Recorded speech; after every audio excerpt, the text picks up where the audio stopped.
See, do you agree with me that our lives today as a generation of people has become far more comfortable and far more convenient simply because of our understanding of science and our exploitation of that knowledge as technology? Yes, definitely. We are the most comfortable generation ever in the history of humanity, no question about it. We are super empowered because of this science and technology. As there is a science and technology for our external well-being, there is a whole science and technology for inner well-being. Unfortunately, most cultures have ignored this and thinking that if we make all the external arrangements well, everything will be okay. United States of America is a huge statement that this is not how it works.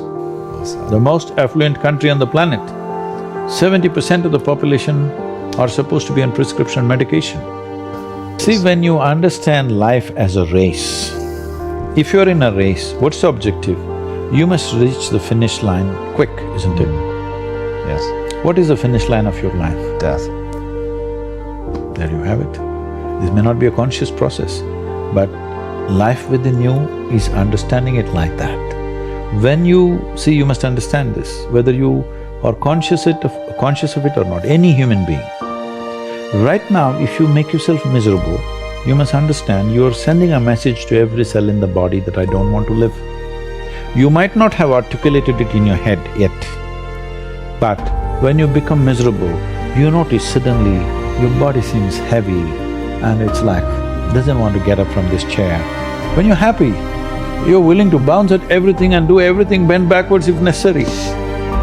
Why this is happening is the message has gone to every cell in the body, this guy wants to die. They're all thinking, okay, what can we do to help him? But by then, of course, you'll recover. So you want to die, you want to live, you want to die, you want to live. The body is getting confused because you must understand this is a very intelligent body. It's taking instructions from you.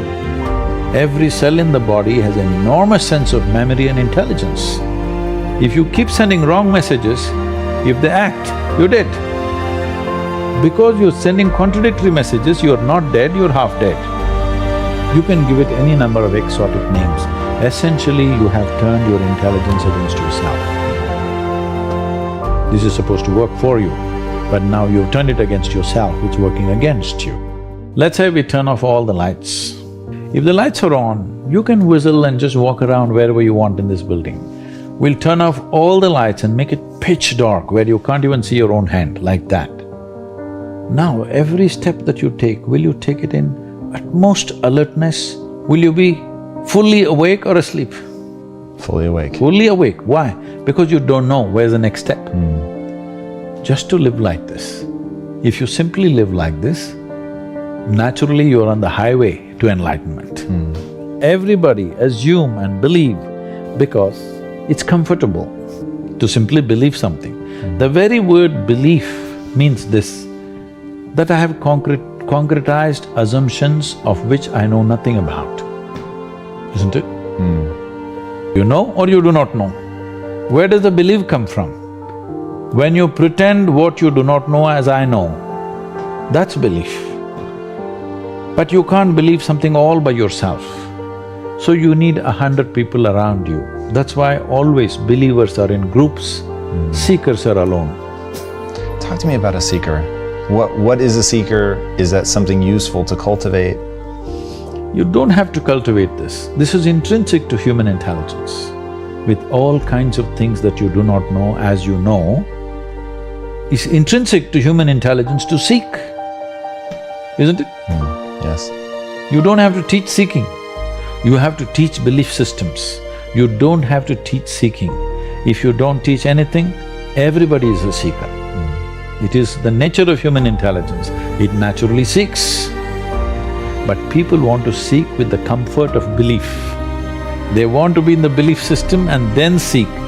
This is like tying your boat to the pier and then rowing hard. It's good, it's not bad because it gives you good exercise, it's like being on the treadmill. See, people have divided the universe. This is important, this is not important. This person is important for me, this person is not important for me. This is important for me, that's not important for me. You will never know anything this way. Indiscriminate focus, indiscriminate attention. I'm not attending to you because you are somebody with a cobra in your heart, all right? It doesn't matter who I speak to, who I am with, I'm the same way. Indiscriminate. Only when your attention and involvement is indiscriminate does the universe open up to you. You have discriminated, naturally you closed. People come to me and say, Sadhguru, I want to walk the spiritual path. I say, okay, be here for 3 days, let's see what we can do. So, no Sadhguru, day after tomorrow, my uncle's daughter's birthday, I have to go. Oh, you want to get enlightened? And day after tomorrow, uncle's daughter's birthday also. All right, we got 1.5 days. You do one thing, you do this, this and this. I said, Sadhguru, but I don't like this. All right, I'll give them a small piece of paper and say, okay, write down things that you like, we'll do that. You won't believe it, in this entire universe, most people like only 3 or 4 things. When you're so constipated in your head that you like only 3 or 4 people or 3 or 4 things in your life, how do you want to open up to the existence? Because life is happening because of its openness. This is a fundamental difference between death and life is, people are thinking it's just breath, all right, on one level. That is also openness. Whether you allow this to happen or you don't allow it to happen, whether you did it consciously or unconsciously, but it's happening, isn't it? Openness is on every subatomic particle, is in communication with everything. That's why this is going on. Breath is happening, so much is happening in connection with everything. It is only in openness you're alive. As you close doors, you're dying in installments. Dying in installments is torture. Life is fantastic if you're alive and fully alive. If you're dead, it's good. At least the neighbors may think so. This may sound very not so compassionate, but I'm saying, everybody dies, you and me will die, all right? If you're dead, the game is over. But if you're half dead, this is endless torture to yourself. When you are being tortured, of course you'll share it with everybody else. What do you hope people take away? Is there one core thing that you really want people to be touched by? Fundamentally, if people understand that the source of human experience is within you, joy or misery, agony or ecstasy, pleasure or pain, everything comes from within you. If you understand this much, suppose right now I think I'm miserable because of you, there's no solution for my life, isn't it? Because all you have to do is walk in front of my home, I will become miserable. So simple it is. You don't have to kill me, you just have to walk around in front of me. I will die within myself every day. If I understand the source of my joy and misery are within me, then you know what's the obvious choice. So this one fundamental thing has to get across to all the human beings on this planet. Your experience is entirely determined by you. This is what the word karma means, unfortunately. It's become something else here. Karma means action. That means when we say your life is your karma, we are saying your life is entirely your making, 100%. What happens in the world? There are many, many forces involved. What happens within me? It's 100% me. If you don't take charge of this, then you're an accidental life. When you're an accidental life, anxiety is very natural. Anxiety is natural or no? Yes.